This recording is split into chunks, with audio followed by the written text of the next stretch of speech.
ఇంత ప్రేమ లేకపోతే నీ కోసం గిఫ్ట్ కొనడానికి బయలుదేరుతుంది. ఇదిగో వసంత, ఇందాక నువ్వేదో అన్నావు గాని నాకు ఎందుకు నమ్మకం కలగట్లేదు వసంత. చెప్పింది నిజం కాకపోతే ఇదిగో ఇదే సిపురుగట్టుతో నన్ను సిద్ధ కొట్టేనాడు బావా.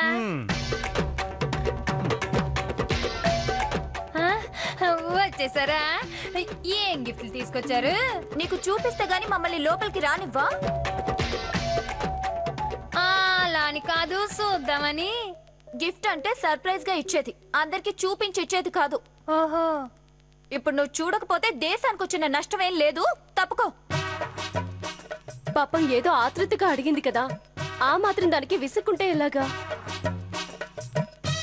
మరి లేకపోతే ప్రతి దాంట్లో తగదునమ్మా అని తలదూరిస్తే చిరాకు పుట్టదాకా? ఇప్పుడు ఈ గిఫ్ట్లు చూపించాలంటే కవర్ చింపి చూపించాలి. ఇలా చింపితే గిఫ్ట్ ఎలా ఇస్తాం? చూడు స్నేహ, ఇదే విషయాన్ని కొంచెం నవ్వుతూ చెప్పినా నేను అర్థం చేసుకోగలను. చూడండి వసంత గారు, గిఫ్ట్లు తీసుకునేవారు తప్ప మధ్యలో మీలాంటి వాళ్ళు చూడకూడదు. ఇప్పుడు ఓకేనా మీకు? తప్ప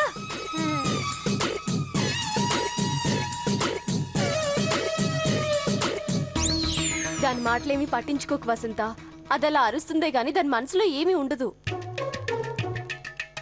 స్నేహ సంగతి నాకు తెలియపోతే కదా అపర్ణమ్మ. మొత్తానికి నాయుడు బాబు ఫంక్షన్ కోసం అక్క చెల్లెలిద్దరూ పోటీ పడి మరీ కొనుక్కొచ్చారన్నమాట. అవును వసంత, సిటీలో ఉన్న షాప్లన్నీ వెతికి మరీ తెచ్చాం. సరే, నేను వెళ్ళి ఏర్పాట్లు చేస్తాను.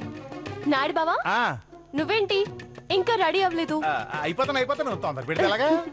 వసంత, ఇల్లంతా శుభ్రం చేసేసే. సిటికిలో చేసేస్తానా?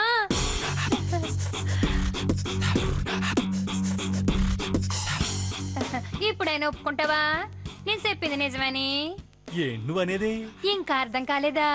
స్నేహ గిఫ్ట్ తెచ్చింది ఎవరి కోసం అనుకుంటున్నావు? నీ కోసమే. నా కోసమా? ఇంకా అనుమానం అయితే ఎలా నాయుడు బావా? ఇప్పుడు పుట్టినరోజు ఫంక్షన్ ఎవరిదే? నాదే. ఇప్పుడు గిఫ్ట్లు ఇవ్వాలనుకుంటే ఎవరికి ఇస్తారు? నాకే.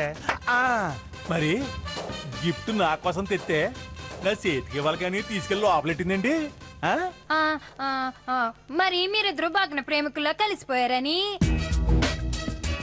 బ్రహ్మానందం కోవేశ్వర్లలాగా కొట్టుకు సత్తన్నారు. అలాంటప్పుడు చేతికి ఎందుకు ఎత్తది? నువ్వే వెళ్ళి తీసుకోవాలి. పదనాయుడు బాబా. ఇదిగా మా ఎంట వంటలు ఇవ్వాలంటే కక్కుర్తి పనులు. నేహ తీసుకొచ్చి ఆ గిఫ్ట్ నా చేతులు ఎడితే తీసుకుంటాను, అంతేగాని అది నేను ముట్టన కాక ముట్టన అంతే. నువ్వు మరి నాయుడు బాబా, ఆడపిల్లలు అన్ని బయటికి చెప్తారేటి? కొన్ని కొన్ని మనమే అర్థం చేసుకోవాలి. ఇదిగో నీ మాటలంటుంటే నాకు కొంచెం నమ్మకంగానే ఉంది కానీ ఎందుకో అంత భయంగా ఉంది వసంత. అదేమి లేదురా, నువ్వు ముందు రా నాయుడు బాబా. సరే నీ మీద నమ్మకంతో వస్తున్నాను, ఆ తర్వాత దేవుడి దయ్యా.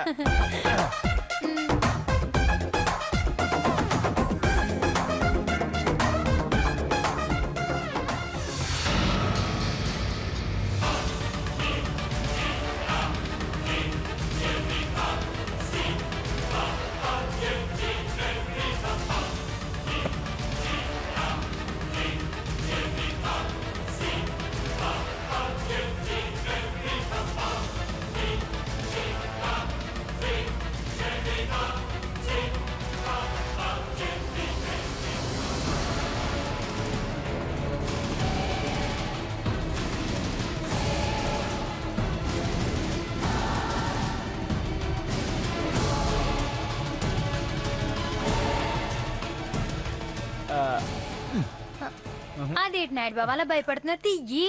ఇదిగా అసలే నాకు కంగారుగా ఉంటే నువ్వు లేనిపోయిన భయం పుట్టించేస్తున్నావు. ఆగాగు, నెమ్మదే.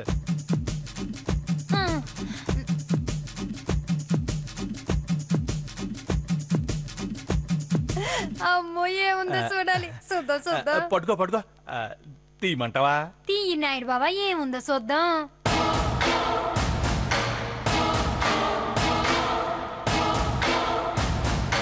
అయ్య బాబు తీయి.